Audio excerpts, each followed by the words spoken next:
శాసనమండలి సభ్యులకి, వివిధ కార్పొరేషన్ల చైర్మన్లకి, మన భారతదేశపు 80వ స్వాతంత్ర దినోత్సవం సందర్భంగా ఈ కార్యక్రమానికి విచ్చేసిన గౌరవ పార్లమెంట్ సభ్యులకి, శాసనమండలి సభ్యులకి, వివిధ కార్పొరేషన్ల చైర్మన్లకి, పార్లమెంటేరియన్స్కి, డైరెక్టర్స్కి, జిల్లా కలెక్టర్ గారికి, జిల్లా ఎస్పీ గారికి, జిల్లా అధికారులకి, పోలీస్ అధికారులకు, కవాతులో పాల్గొనడానికి విచ్చేసిన బృందాలకు, మహిళా ప్రతినిధులకు, రైతులకు, కార్మికులకు, ఉపాధ్యాయులకు, విద్యార్థులకు, మీడియా మిత్రులకు, అలాగే కాకినాడ జిల్లా ప్రజలకి, రాష్ట్ర ప్రజలకి, భారతదేశ ప్రజలందరికీ మన స్వాతంత్ర దినోత్సవ శుభాకాంక్షలు తెలియజేసుకుంటున్నాం. ఈ తీర ప్రాంతం నుంచి జాతీయ పతాకం సాక్షిగా మన స్వాతంత్రాన్ని స్మరించుకుంటున్న ఈరోజు ఎంతో ప్రత్యేకమైనది. 80 సంవత్సరాల అంటే దాదాపు 8 దశాబ్దాల భారత ప్రయాణం. ఒక తరం స్వాతంత్రం కోసం పోరాడింది, ఒక తరం ఆ స్వాతంత్రాన్ని కాపాడింది, మరో తరం దేశ నిర్మాణానికి పునాదులు వేసింది. ఇప్పుడు భారతదేశం మరింత బలమైన, సమర్థవంతమైన, స్వయం సమృద్ధి కలిగిన దేశంగా ప్రపంచానికి నాయకత్వం వహించే దిశగా అడుగులు వేస్తున్న తరుణంలో ఆ మహత్తర ప్రయాణాన్ని మరింత వేగంగా, మరింత గొప్పగా ముందుకు తీసుకెళ్లే బాధ్యత అన్ని తరాల మీద ఉంది, ప్రత్యేకించి కొత్త తరం మీద ఉంది. ఈ సంవత్సరం మన స్వాతంత్ర దినోత్సవానికి మరో చారిత్రాత్మక ప్రత్యేకత ఉంది. మన జాతీయ గీతం వందే మాతరంకి 150 సంవత్సరాలు పూర్తవుతా ఉన్నాయి. స్వాతంత్ర సమరయోధులు కష్టాలు, వారి త్యాగాలు ఫలితంగా మనకు లభించిన స్వాతంత్రాన్ని కేవలం ఒక చారిత్రక ఘట్టంగా గుర్తు చేసుకోవడం కాదు, స్వాతంత్రాన్ని అర్థం కల్పించే బాధ్యతను కూడా మనం గుర్తు చేసుకోవాలి. ఆ బాధ్యతను గుర్తు చేసుకోవడానికి కాకినాడ కంటే గొప్ప వేదిక మరొకటి ఉండదు. మన కాకినాడకి స్వాతంత్ర పోరాటంతో కూడా చాలా గొప్ప అనుభవం ఉంది. 1923లో కాకినాడలో జరిగిన అఖిల భారత కాంగ్రెస్ సమావేశం జాతీయ స్వాతంత్ర ఉద్యమ చరిత్రలో ఒక ముఖ్యమైన అధ్యాయం.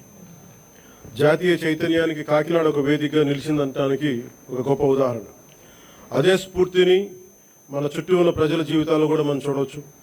ఈ తీర ప్రాంతంలో తుఫాన్లు వస్తాయి, సముద్రపు కోత ఉంటుంది, భారీ వర్షాలు ఉంటాయి, ప్రకృతి అనుక్షణం ఎన్నో సవాళ్లు విసురుతూ ఉంది. అయినా మన మత్స్యకార సోదరులు సముద్రంలోకి వెళ్తారు, రైతులు పొలాల్లోకి వెళ్తారు, నేతలు తన మగ్గాల ముందు కూర్చుంటారు, కార్మికులు తమ పనిలోకి వెళ్తారు, యువత తమ భవిష్యత్తు కోసం ముందుకు సాగుతూ ఉంది. కుటుంబాన్ని నిలబెట్టడానికి, సమాజాన్ని ముందుకు తీసుకెళ్లడానికి సామాన్య మనిషి ప్రతిరోజు చేసే పోరాటం ఈ దేశ నిర్మాణంలో భాగం.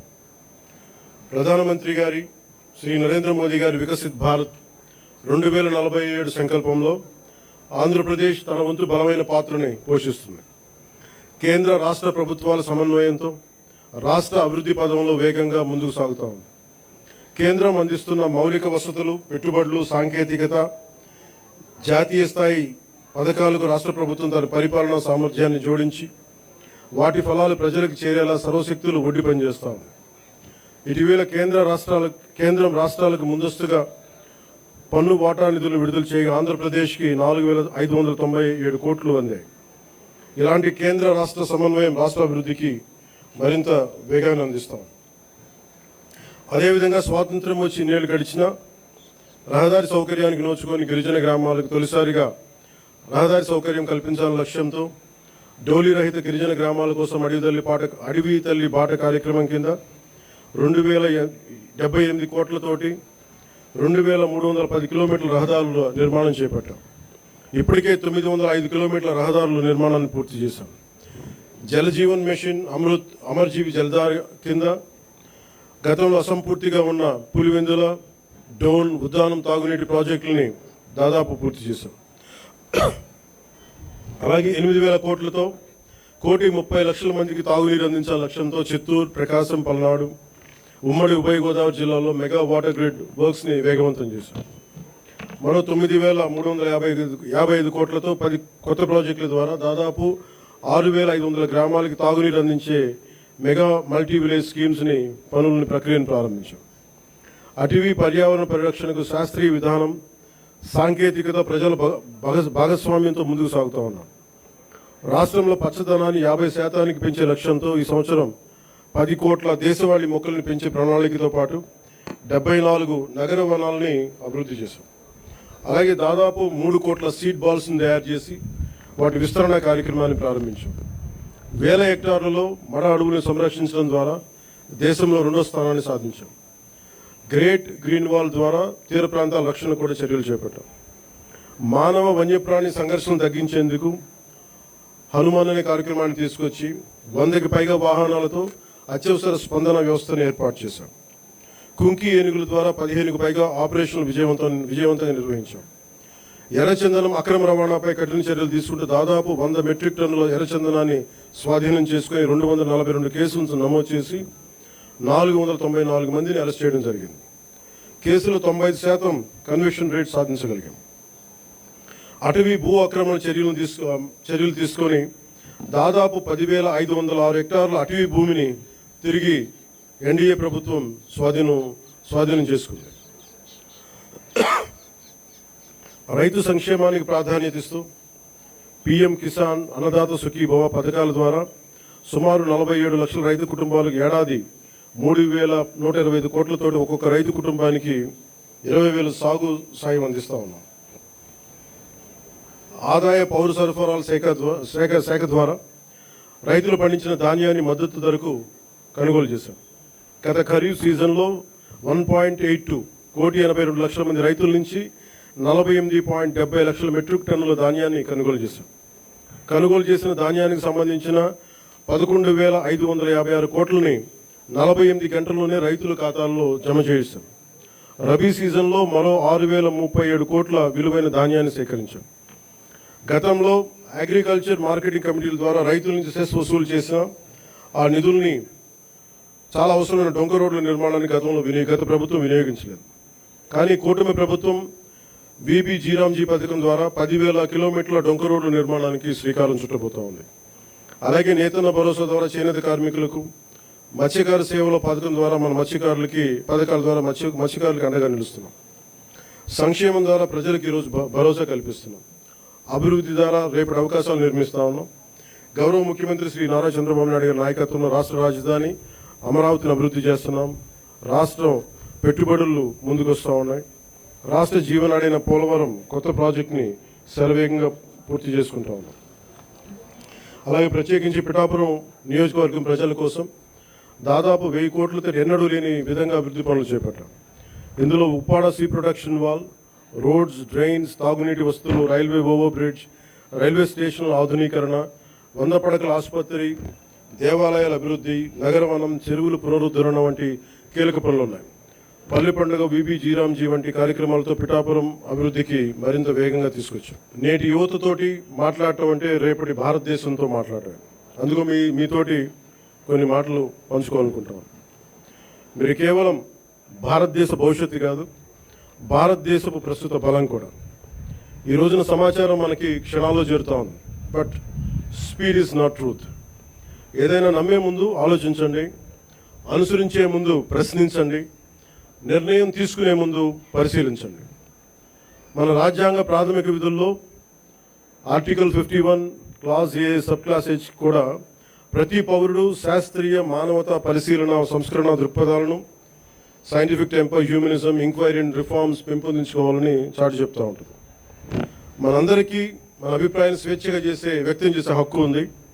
అది మన ప్రజాస్వామ్యానికి చాలా గొప్ప బలం. కానీ ఆ స్వేచ్ఛని ఇతరులను దూషించడానికి, తప్పుడు సమాచారం వ్యాప్తి చేయడానికి ఉపయోగించకూడదు. Before sharing, verify data. Before criticizing, know the facts. Before abusing, remember your responsibility. బలమైన ప్రజాస్వామ్యానికి మనకు కావాల్సింది బ్లైండ్ ఫాలోవర్స్ కాదు, ఇన్ఫార్మ్డ్ సిటిజన్స్ చాలా అవసరం. మీ చేతుల్లో మొబైల్ ఉంది, టెక్నాలజీ ఉంది, ఇన్ఫర్మేషన్ ఉంది, ఓటు ఉంది, టాలెంట్ ఉంది. కానీ అన్నిటికంటే ముఖ్యంగా మీ చేతిలో మీ భవిష్యత్తు ఉంది, దేశ భవిష్యత్తు ఉంది. ప్రతి తరం తన కాలానికి ఒక బాధ్యతని మోస్తుంది. స్వాతంత్ర ఉద్యమంలో ఒక భగత్ సింగ్, చంద్రశేఖర్ ఆజాద్, నేతాజీ వంటి యువకుల స్ఫూర్తితోటి ఆ రోజున దేశం కోసం త్యాగాలు చేశారు. స్వాతంత్రం వచ్చిన తర్వాత తరాలు దేశ నిర్మాణానికి పునాదులు వేశాయి. ఇప్పుడు ఆ జాతీయ నిర్మాణపు జ్యోతిని ముందుకు తీసుకువెళ్లాల్సిన అవసరం మన యువతది. మీరు ఈ దేశపు యువతది. మీ ఆలోచనలు స్వేచ్ఛగా ఉండాలి, అన్యాయంపై అసహనం ఉండాలి, మార్పు తీసుకురావాలని తపన ఉండాలి. ప్రభుత్వాన్ని ప్రశ్నించండి, విధానాలను విమర్శించండి, నిరసన తెలియజేయండి. కానీ మీ కోపాన్ని విధ్వంసంగా కాకుండా నిర్మాణాత్మక శక్తిగా మార్చండి. పోరాడే సమస్యలు నిజమైనవే కావచ్చు, కానీ వాటిని ఎవరు ఏ దిశలోకి తీసుకువెళ్తున్నారనేది ఆలోచించాలి. వ్యవస్థలో తప్పుంటే వ్యవస్థని ధ్వంసం చేయడం కాదు, వ్యవస్థని సరిచేయడం అంటే మనకు లక్ష్యం కావాలి. నేను కూడా ప్రజా సమస్యల కోసం అనేక ఉద్యమాలు చేశాను, కానీ ఎక్కడా కూడా ప్రజల ఆస్తుల్ని ధ్వంసం చేయడం కానీ, హింసకి దారి తీయడం కానీ, సమాజాన్ని విభజించడం ఎప్పుడు మార్పుకి మార్గం కాదనే ఆలోచన ఎప్పుడు దృష్టిలో పెట్టుకొని ఉద్యమాలు చేశాం. భారతదేశానికి ప్రతిభ కొరవలేదు, అవకాశాలు కావాలి. అవకాశాలను సృష్టించే సమయం ఇది. ప్రపంచంలోని పెద్ద సంస్థలకి నాయకత్వం వహిస్తున్న భారతీయుల నుంచి, అంతరిక్షం నుంచి డిజిటల్ టెక్నాలజీ వరకు, భారత్ సాధిస్తున్న విజయాల వరకు మన సామర్థ్యాన్ని చాటి చెప్పడం సామర్థ్యానికి ప్రపంచమే సాక్ష్యం. కాబట్టి యువతకి నా పిలుపు ఒకటే: డబ్బుకి మీ ఓటు నమ్ముకోకండి, తప్పుడు సమాచారానికి మీ ఆలోచన నమ్ముకోకండి, ద్వేషానికి మీ భవిష్యత్తును అప్పగించకండి. ప్రశ్నించే యువత కావాలి, పరిష్కారం చూపే యువత కావాలి, అవకాశాలు సృష్టించే యువత కావాలి, భారతదేశాన్ని నడిపించే యువత కావాలి. ఈ తరం చేతిలో ఉన్న జ్యోతి యువత. వచ్చే తరానికి మరింత ప్రకాశవంతమైన భారతదేశంగా మీ చేతిలో ఉండాలని మనస్ఫూర్తిగా కోరుకుంటూ సెలవు తీసుకున్నాను. జై హింద్.